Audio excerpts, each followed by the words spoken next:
join me in welcoming to the stage our 1994 premiership coach, Mick Malthouse. Let's hear it for Mick Malthouse again, everybody, our premiership coach in 1994. Good to see you, Mick. You're looking fantastic. How are you? Thanks, Boris. Yeah, I'm good. It's just such a great pleasure to be here. I've listened to all the speeches. I've watched the contest behind us, and it's an opportunity to see Billy Sutherland and Rhonda for the first time for a couple of years, and it's just great to get back to the club that you were part of very early, to see its development. And I'm going to make a special mention here of a bloke that's no longer holding a position at the football club, but I want to say how great it is to see Trevor Nesbitt here again. I don't know whether people realise how much sort of impact he had on the football club. So behind the scenes, we were just reminiscing before about, and you remember this, we played in a night game over in Melbourne, so we got up pretty early next morning to get a plane back, and some idiot who'd stolen a car went straight through our back of our bus. You know, within seconds, all of a sudden there's 10 taxis there to take us out. That doesn't happen without, a person who's right on top of everything. And that's only a minor thing, but everything else. So Trevor, I don't know if Niz is around, I know he's on our table, but so well done, Niz, for your career. I know we've said that before, but you were very much part of that 1994, a big part. Well, he was a major part of pizza night, wasn't he, when you and the rest of the boys selected the side with your merry men? Well, that was another story. It seems like in the dark ages. We would meet on a Tuesday night and then a Thursday night just to cement the sides. I'm not too sure, Trevor or Robbie will say, was it Tuesday night we had our pizzas? Wednesday, okay, so Wednesday night, so Niz would go off and buy the pizzas and the chips. Now, the time it got to us at the back of where we were meeting in the players' room, Jeppy was in the first row, so whatever was left over we had. There wasn't much, so that's why we were able to keep ourselves reasonably thin, but of course, unfortunately for Jeppy, he was sampling all the food on the way through. But no, it was a great meeting. We used to meet there after training, put the side together, and they were the days. They were just great days. I'm glad you reminded me of that, because Sergi Miller's not here tonight, which is a shame. And we had Trevor Sprigg up until 1992-93, and Serge took over as chairman of selectors in '94. Georgie Young took his spot. George is known for being a backstabber, so he took over from one of the. Oh, he's a full forward. Anyone who plays full forward. Sorry, Suma. Suma's the exception, and Camo, two golden boys of our football club, but. They were just great moments, and we'll never go back to that, because that's not the way things work these days. But they were wonderful days of being able to get the players off the field, fed, and their match committee. And the great thing about our match committee was that we're all relatively the same age, and our wives were too. So they built such a fantastic rapport with one another. It was just a great family. So thoroughly enjoyed. Yeah, I can hear the banter already. I mean, it was great camaraderie as you as a coaching group. You've already heard the bullshit going on between a few of the boys up there playing the quiz. Nothing's changed from Guy McKenna now. What did you really say to him after he was late for that meeting when he was out there still watching the Seekers? I must have had too many concussions, so I can't remember it. But I do know one thing up here. That's very disappointing that the back line come last. But the more I look at it, the more I think that the partner to Guy McKenna is a failed forward, David Hart. So he failed dismally as a forward, went back and became an All-Australian. So clearly he took that knowledge back to the thing, and he bluffed Bluey into all those answers, which were clearly incorrect. When you reflect back, Mick, and obviously with the disappointment of, after the great success in '92, the disappointment in '93, we had a few injuries in '93, to then turn around, strong pre-season '93 going to '94.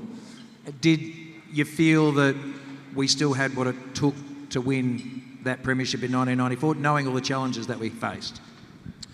It's a very good question, Boris, because as a coach, someone said to me before, when did you relax? I was with Johnny Worsfold, and he's coached premierships and coached 2 football clubs.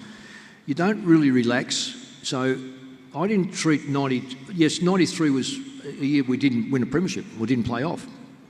But for all those that think it was a failure, it's very rare in that environment that you can keep backing up, particularly when you have players who would get a corky over in Melbourne, have to fly back. Their training technique changed dramatically because we couldn't get them on the training track, and you'd be very much testament to that. So it might be midweek before you get back training. So the cumulative effect of that was it really did take its toll. You might have had all players available, but they weren't necessarily all 100% fit. So I didn't treat 93 as a failure, because I reckon that expectations then grew to the point where we were third or fourth in 90, second in 91 and won it. That it doesn't necessarily mean you're going to keep going up. You're going to have your hiccups, particularly when you've got good football sides.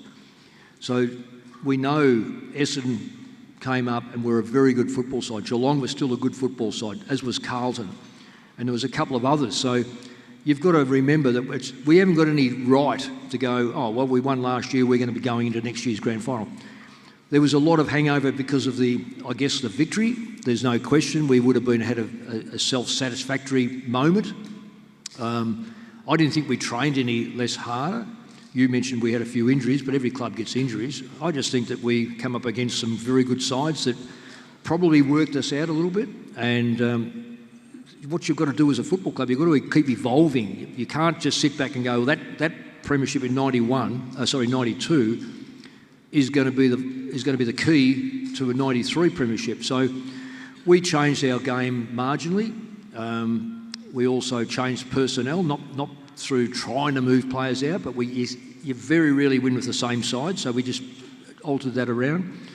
We knew we had a massive Essendon won the premiership, Geelong were thereabouts, Carlton were thereabouts, so we knew that we had 4 or 5 sides that we had to conquer, and the players took the challenge up. And it's not that only the 21 in this case that run down the race, it's players like yourself and others that put massive pressure on. The flip of the coin could have been 3 or 4 other players come into that side and 3 or 4 drop out.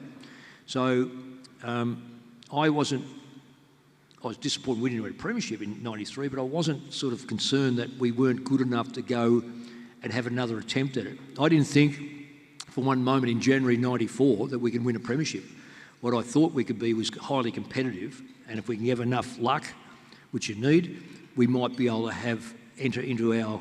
Because you've got to remember also, the AFL didn't do us any favours. We may well have been able to have home finals, but they were taken off us. So we always knew that when it got down to an MCG vacancy, we were going to be playing at the MCG, whether it was our final or not. So you always had in the back of your mind, there's no easy passage to get to a grand final being a West Coast supporter. Now, I've got to ask you this, while we've got all these witnesses. Your pre-season training, you came up with some weird and, well, not weird, but challenging things that you put us through, things like riding from Pemberton to Windy Harbour, the things we did down at Marybrook, the things we did with the SAS, you were right into your war stories.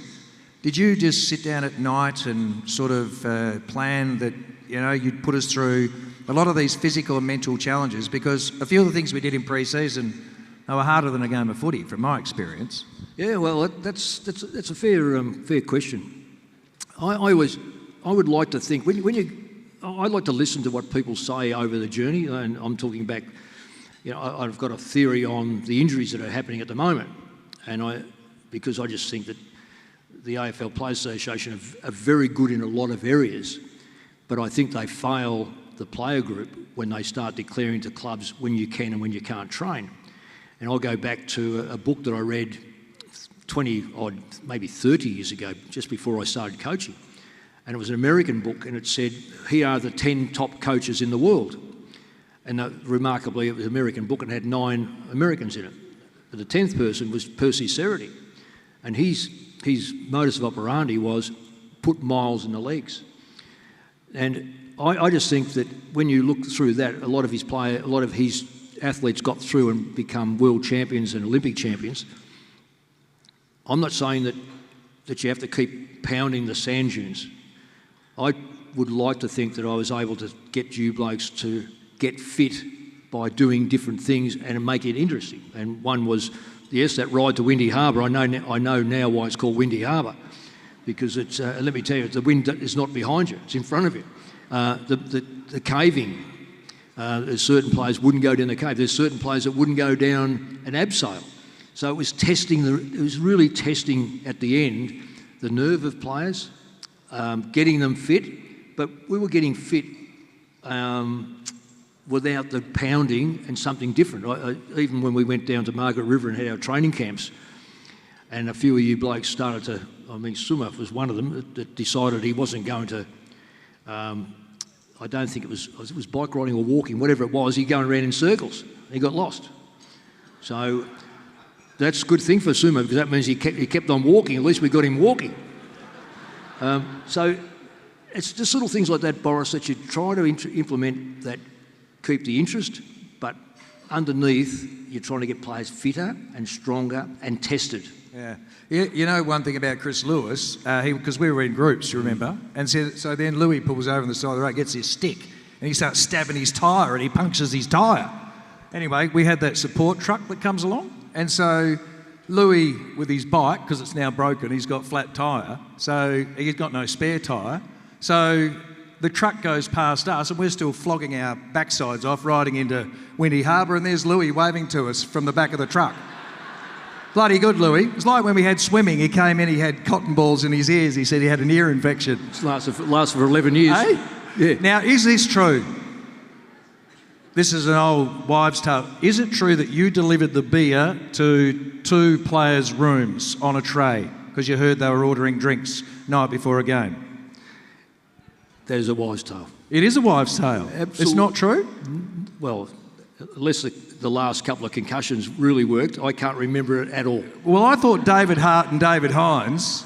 David Hart and David Hines, there's 2 names straight away just by mentioning those two. Come up here, Hinesy. Do you remember? Oh, Peter Moleste, David Hart. Oh, are we going back that far, that's are we? Just as bad. Peter Moleste and David Hart, my God. Rub them together and see what comes out. Now, you had a soft spot for Bluey McKenna, and he was always disruptive in the coaches' meetings. Now, how did you put up with it? Because there were some horrible things that he used to do in there. Well, I think the thing that disappointed me most, he made me very much aware that I knew nothing about electricity. Because tries I made to get the remote control to work the TV, it didn't. So I changed the batteries over a couple of times. Unbeknown to me, he'd actually turned it off at the wall. So, but I can't be expected to know everything. And I'd say, that's it, out the track you go. And because I think we've got to explain the change rooms. The change rooms,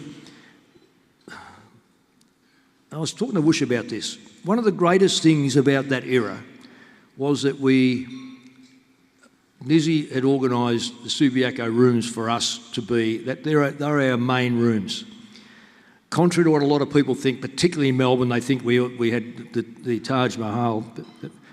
We, cheek by jowl, lockers were locked next to each other where you hardly had anywhere to move. My coach's room where I stripped off, and we had our meeting. And when I'd say to the player group, okay, out you go, and they'll go out in the ground, I would be out there late because I'd find that my socks had been tied in 30 knots or my one boot would be missing. And it was always because of this bloody red-headed prick that was sitting in the front row. Even to this day, nothing's changed. He's still a redhead. He's probably not a prick. But the only soft spot I had for him was a swamp in the back of Burke. Let me tell you, I would have gladly put him in there for a little while because I'll tell you a story about Bluey. One day we were playing Melbourne. Nizzy will remember this, and so will Robbie. Bluey hated the fact of playing on the wing because early days on the wing he broke his arm or broke his leg or something, and he was convinced that it was because he played on the wing. So we're playing Melbourne in a final, and one of the yeah, I don't know who. Phoebes. One of the Phoebes was on the wing, and I thought, I've got to get Bluey onto him some way without him realising he's actually playing on the wing. I said, mate, we've got a new position. We're going to play you high half back. And he was all over it. He thought, that's good. And he absolutely whipped him. Now, if you see, so we were inventing new positions, high half back. I mean, really? It was wing, Blue, just in case you didn't realise. Now, what about our great full forward? Highest winning percentage of any player at our football club, 150 games. I'm talking about Peter Sumich. He never left the 50. And if you got in his road, didn't he just tell us about it? No, well, you're wrong, because I reckon he kicked more goals from outside 50. I would rather have him. True. I'd rather have Summer have the ball, and you guys would know this. I'd rather put the ball in his hand outside 50 than in the 10-yard square. Because, let's face it, we knew that he could kick the ball 60, and he generally knocked it from 10-yard out. Like Summer kicked, was it 121 years? Was it 120, Summer, you kicked? Yeah, 120. 111.90, I think he kicked. So that's over 200 shots on goal. But what they don't realise is he had another 30 that were out in the full. Most prolific ball-getting player in left foot in the history of the world. But like fair dinkum, those ones out in the full, they were all within range, I reckon, of 20 metres. So nothing outside 60 missed the goal square. Now, you nicknamed Ryan Turnbull, as you did Ash McIntosh, so you called him Millie after Milli Vanilli, the band. That was a few years earlier, but then along comes the Emu. How did you come up with the Emu for Ryan Turnbull? I thought you were going to say Rochelle, but well, have a look at him. He gets around the ground like we watch the Emus run across the plains. Ryan would just get across that ground like there's no tomorrow. In fact, we're just talking about it, that in the grand final, we had a format that we put together. We trained for it, and we only played it once, and that was the grand final. But there was one proviso. There was one player who Ken Hinkley would look for, and that was Johnny Barnes. And there was only one player that could keep up with him, Ryan Turnbull. And any time that ball went out where Barnes, Ryan just got across that ground and just smashed it out of bounds unbelievably. So you saw in the footage there how versatile he was. So that's why that come. Millie was a different kettle of fish. And I love Mill. In fact, I was out with Jack last night and we were talking to a couple of coppers and they said, do you realise that we used to patrol around your area down at Mount Claremont? And I said, yeah, I did, but I thought it was because Ashley McIntosh lived 3 doors from my place. But Ashley was one of the great players. When you look at the versatility of that player, both back and forward, but for the life of me, I couldn't get Millie or Ashley to say anything. And we know that, and I'm not a freak in music, but I did know that the bloke at the group Milli Vanilli mimed their songs. So I reckon Ashley spent 5 years at our football club, the first 5 years at our football club, miming "It's Mine" or miming "I'll Take Him" or miming anything else. So once I said it once, you guys never let it go. So Ashley, you know it wasn't me, it was more your teammates that named you. Okay, this is going to be tough to answer. Yeah. Who did you like more out of the Siamese twins, Kemp and Hetty? I liked the one that was the best on the ground on any particular day. So if it was Tommy, I liked Tommy. It was Brett, and I can honestly say over the journey it was around about even. I don't think I've ever seen 2 blokes come together so quickly and become so attached. I thought they'd actually marry, but that hasn't happened. No, I love both of them, so I really wouldn't like to say. All right. Now, of course, we saw Kemby go on to win the Norm Smith. Pete Matera, after 5 in 1992. You saw how much love there was for Louis in the room a little bit earlier. There were players that you had to pull reins for, and you were a good coach at being able to get the best out of each individual person. Grand final day, did you go out of your way to pull the strings of players before the game? not so much grand final day. I just think that one of the secrets, and that's not necessarily a secret, is to find what players like to do and how they want to play and how they want to be seen. No matter what sort of ego they've got. Some have got big egos, some have got very little egos, but all players want to see themselves and want to dream about what they want to do. So it may well have been, let's say, Monkey playing key back. I don't think he would have gone to bed dreaming of kicking goals, but maybe tipping one over the line or getting his fist into one at the right time. So as a coach, what you try to do is to give the player the opportunity to be what he wants to be, so long as it fits within the team structure. And if there's a motto that they may well have had or may not have had, is can you make a teammate better? And if you follow that right way through, then we're all working for one another, and players generally, and I'm not going to piss in your pocket, Boris, but you made a lot of forwards better because of the attack on the football. If you went anywhere near Tommy Kemp, you knew that, and if he was free, he would give you the football, so players would gravitate to that. And it's the same with, say, backline. If there was going to be a Jakovic-Carey contest, you knew full well that Jack would try to punch it away from Carey because he'd know he beat him on the ground. So you work to the strengths of each of those players.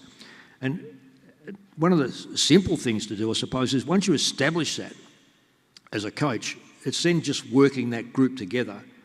And if you're good enough, and sometimes you're not good enough, sometimes you're going to get beaten. You don't go through as a coach or a player winning every game of football, but so long as you have the opportunity to do that and work together, and that's what made this side, the strength of this side is how you see them today with each other. There's nothing put on. That era, I was here for 10 years, and I still hear players talk about each other that played with that 10 years. And there's only 2 premierships. A lot of finals, we played in 20-odd finals. But the fact that they're still together and acknowledge each other and respect each other, that is the greatest thing that you'll ever have as a football coach. It's your legacy more so than what wins and losses. It's how these people represented this football club and the contribution they've made to make it a great football club. How satisfying, last question, was it to do it in 92, to do it again in 1994, to take the Holy Grail? I mean, you grew up in Victoria, so you know what the environment's like. To actually take it away from them twice, they were bleeding big time, weren't they? I mean, how enjoyable was that? That was really enjoyable, wasn't it? Well, I've said before that 1992, regardless of whatever number you think it might be, I've been fortunate to I've coached 50 odd finals and played in, let's say 50 to 60 finals. The one that stands out for the national competition has got to be 1992, because it legitimised the AFL, or we tried to legitimise it. At least we were able to say to Brisbane or New South Wales, in Sydney in this case, in Adelaide, we've done it, it's opened up the door, and we've seen now Port, Adelaide, Sydney, Brisbane win premierships. That's on the back of, I believe, our hard work. So 1994 was just a consolidation of the fact that it's achievable, it's damn tough. Make no mistake about this. We're right here. There's a few Victorians in here. I'm assuming Cookie's still here. He's been part of a very successful Geelong campaign. Now he's at Carlton. I don't think that anyone who hasn't been part of a Western, and I say Western Australian, not Queensland, it's like a train trip down Collins Street, feeding from Brisbane or Sydney. But from Western Australia, only those that have coached in Western Australia, only those that have played in Western Australia, only those that have been involved, whether it be doctors, trainers or whatever, know what it takes on the body and on the mind. So we can gloat about 1992 and 1994.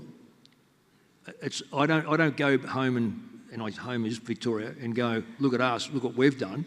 I just go, this is a national competition, and we've been challenged by sides, and we've been able to come out on top and win premierships. But they will never get it. They will never get how tough it is. But you know what? The tougher it is, and you survive it, the better you are. This 19, and I'll go to the 1990s, because I can't talk beyond that, is the most resilient football team and club that perhaps in the world, for the amount of travel we do, for a team in a national competition. So for all the hardships, the resilience to counter that has made us what we are. So I don't want it. Wouldn't want, and I know that John as captain, Nizzy as the CEO and football operations manager during that period, we wouldn't want it any different, because that's our DNA, and I'm very proud of that. Please put your hands together for Mick Malthouse, everybody. Good on you, Mick.